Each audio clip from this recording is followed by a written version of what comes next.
Déjà Pilate, en son temps, se demandait comment cet homme Jésus, qu'il convoque à la demande des Juifs et qui ne semblait guère différent physiquement de ses contemporains, comment donc cet homme pouvait-il être roi?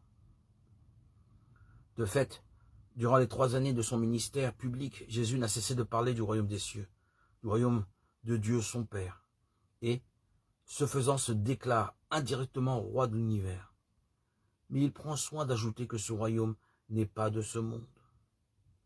Durant son incarcération, les moqueries des soldats qui lui mettent un manteau rouge sur le dos, le coiffent d'une couronne d'épines, lui posent entre les mains un roseau en guise de sceptre, jouent là une parodie de royauté.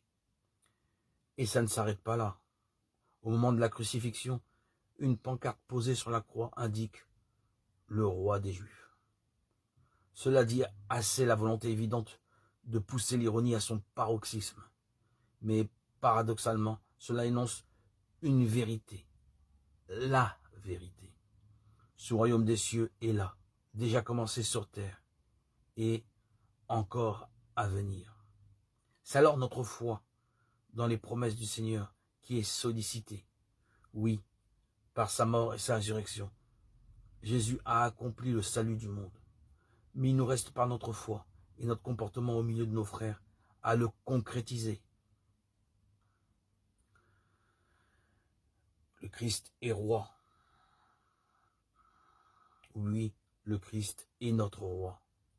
Mais pas à la manière des hommes. Et le royaume du ciel est une promesse.